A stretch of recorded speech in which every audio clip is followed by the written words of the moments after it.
ಪ್ರಿಯ ವಿದ್ಯಾರ್ಥಿಗಳಿಗೆ ನಮಸ್ಕಾರ.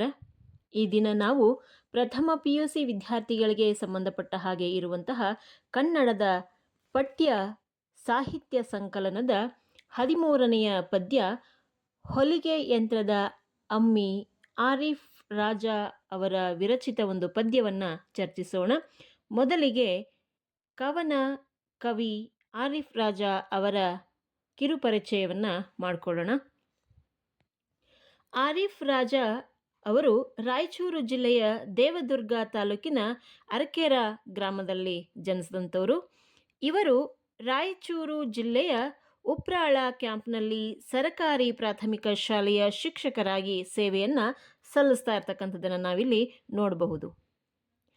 ಸೈತಾನನ ಪ್ರವಾದಿ, ಜಂಗಮ ಫಕೀರನ ಜೋಳಿಗೆ, ಬೆಂಕಿಗೆ ತೊಡಿಸಿದ ಬಟ್ಟೆ ಇವು ಇವರ ಕವನ ಸಂಕಲನಗಳು.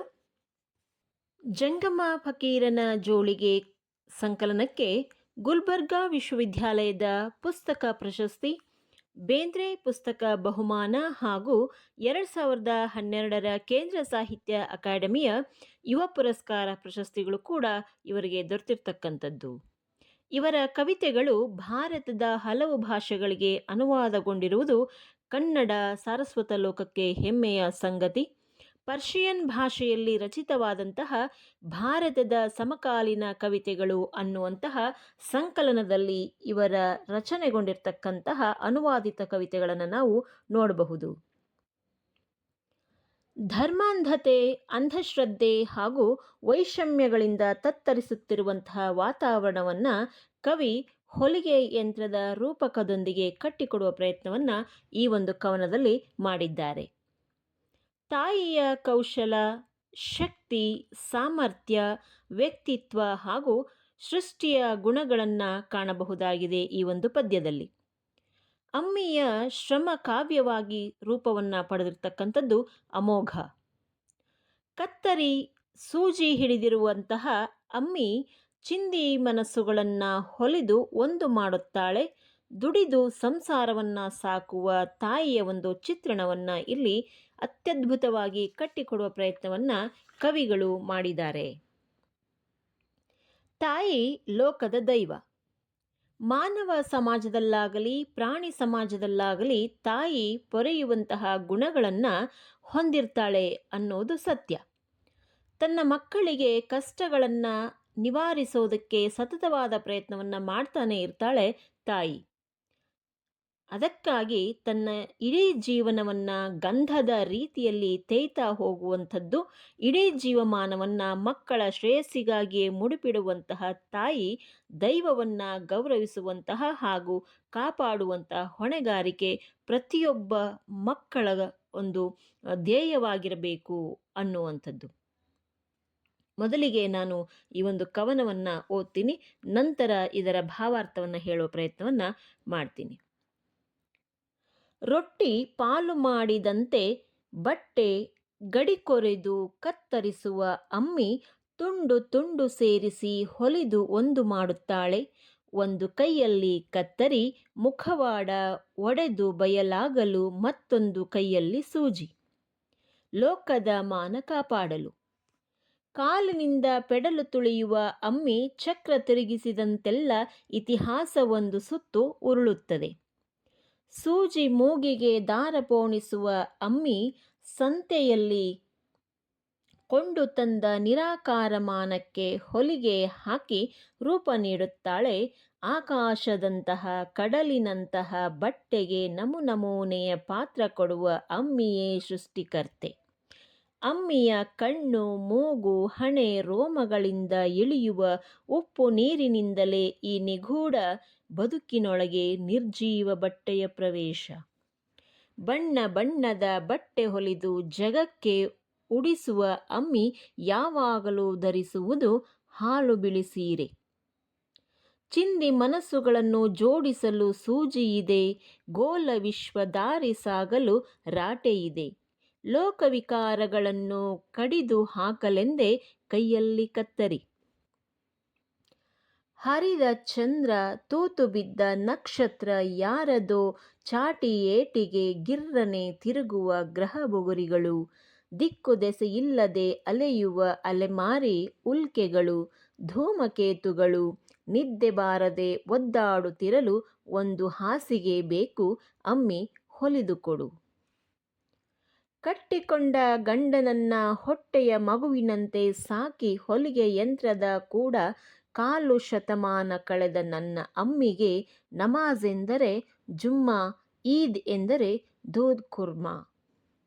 ರಟ್ಟೆ ಬೀಳುವ ತನಕ ರಾಟೆ ತಿರುಗಿಸಿ 6 ಮಕ್ಕಳ ಹಸಿವು ನೀಗಿಸುವ ಅಮ್ಮಿಗೆ ಕರುಳ ಕುಡಿಗಳೆಂದರೆ ಕನಸುಗಣ್ಣು, ಮರುಭೂಮಿಯಲ್ಲೂ ಸಿಗುವ ಹಸಿರು ಮಣ್ಣು.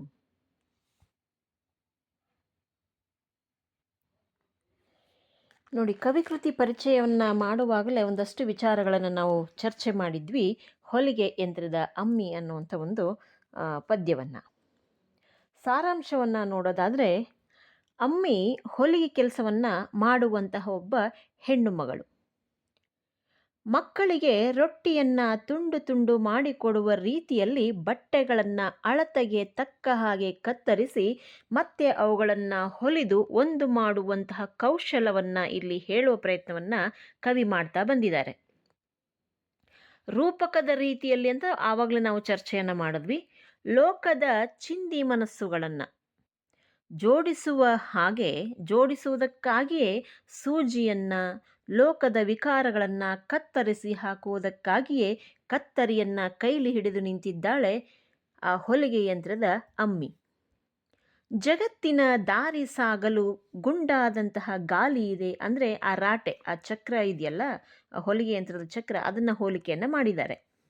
ಕಾಲಿನಿಂದ ಹೊಲಿಗೆ ಯಂತ್ರದ ಪೆಡಲು ತುಳಿಯುತ್ತಾ ಚಕ್ರವನ್ನು ತಿರುಗಿಸಿದ ಹಾಗೆಯೆಲ್ಲ ಇತಿಹಾಸ ಒಂದೊಂದು ಸುತ್ತು ತಿರುಗುವ ರೀತಿಯಲ್ಲಿ ಭಾಸವಾಗ್ತಾ ಇದೆ. ಸಂತೆಯಿಂದ ಕೊಂಡು ತಂದಂತಹ ನಿರಾಕಾರವಾದ ಯಾವುದೇ ಆಕಾರವಿಲ್ಲದ ಒಂದು ಬಟ್ಟೆ, ಆ ಬಟ್ಟೆಗೆ ಅಮ್ಮಿ ಹೊಸ ರೂಪವನ್ನು ನೀಡುವ ಪ್ರಯತ್ನವನ್ನು ಮಾಡ್ತಾ ಇದ್ದಾಳೆ. ಆಕಾಶದಂತಹ ಕಡಲಿನಂತಹ ಬಟ್ಟೆಗೆ ನಾನಾ ರೀತಿಯಾದಂತಹ ವಿವಿಧ ರೀತಿಯಾದಂತಹ ಆಕಾರದ ರೂಪವನ್ನು ಕೊಡುವ ಅಮ್ಮಿಯೇ ನಿಜವಾಗಲೂ ಕೂಡ ಸೃಷ್ಟಿಕರ್ತೆ ಅನ್ನುವುದು ಕವಿಯ ವಾದ. ಜಗತ್ತಿಗೆ ಬಣ್ಣ ಬಣ್ಣದ ಉಡುಗೆ ತೊಡಿಸುವ ಇವಳು ತೊಡುವುದು ಕೇವಲ ಹಾಲು ಬಣ್ಣದ ಒಂದು ಬಿಳಿಯ ಸೀರೆಯನ್ನು. ಅಪೂರ್ಣವಾದಂತಹ ಜೀವನವನ್ನು ಹರಿದ ಚಂದ್ರನ ಹಾಗೆ ಬಾಳಿನಲ್ಲಿ ಬೆಳಕೆಂಬುದೇ ಇಲ್ಲ ಎನ್ನುವುದನ್ನು ತೂತು ಬಿದ್ದ ನಕ್ಷತ್ರ ಅನ್ನುವ ಮಾತಿನಲ್ಲಿಯೂ, ನೆಲೆಯಿಲ್ಲದ ಬದುಕನ್ನು ದಿಕ್ಕು ದೆಸೆಯಿಲ್ಲದೆ ಅಲೆಯುವ ಅಲೆಮಾರಿಗಳು ಅನ್ನುವ ಮಾತಿನಲ್ಲಿ ಕವಿ ತನಗೂ ಒಂದು ಹಾಸಿಗೆಯನ್ನು ಹೊಲಿದುಕೊಡುವಂತೆ ಬೇಡ್ತಾ ಇರ್ತಕ್ಕಂಥದ್ದು. ಇವಳ ಪಾಲಿಗೆ ನಮಾಜ್ ಅಂತ ಹೇಳಿದ್ರೆ ಜುಮ್ಮಾ ಅಂದರೆ ಶುಕ್ರವಾರ, ಈದ್ ಹಬ್ಬ ಅನ್ನುವ ಹಾಗೆ. ಈದ್ ಎಂದರೆ ಶಾವಿಗೆ ಪಾಯಸ ಅಂತ, ದೂದ್ ಕುರ್ಮಾ ಅಂತ ಹೇಳಿ ಕರೀತಾರೆ. ಹೀಗೆ ಹೊಲಿಗೆ ಯಂತ್ರದ ಮುಂದೆ ಸತತವಾಗಿ 25 ವರ್ಷಗಳ ಕಾಲ ಅಮ್ಮಿ ತನ್ನ 6 ಮಕ್ಕಳ ಪಾಲನೆ ಪೋಷಣೆಗಾಗಿ ಜೊತೆಗೆ ಗಂಡನನ್ನೂ ಕೂಡ ಮಗುವಿನ ರೀತಿಯಲ್ಲಿ ಸಾಕಿದಂತಹ ಒಂದು ಶ್ರೇಷ್ಠ ವ್ಯಕ್ತಿತ್ವ ಹೊಲಿಗೆ ಯಂತ್ರದ ಅಮ್ಮಿಯದ್ದು. ಹಗಲು ರಾತ್ರಿ ರಾಟೆ ತಿರುಗಿಸಿ ಕಷ್ಟಪಟ್ಟು ದುಡಿದಂತಹ ಅಮ್ಮಿ ಮರುಭೂಮಿಯಲ್ಲಿ ಸಿಗುವ ಒಯಸಿಸ್ನ ರೀತಿಯಲ್ಲಿ ಮಕ್ಕಳ ಬಗ್ಗೆ ಹಲವಾರು ಕನಸುಗಳನ್ನು ಕಟ್ಟಿಕೊಡುವ ಪ್ರಯತ್ನವನ್ನು ಮಾಡ್ತಾಳೆ ಅನ್ನುವಂಥದ್ದು.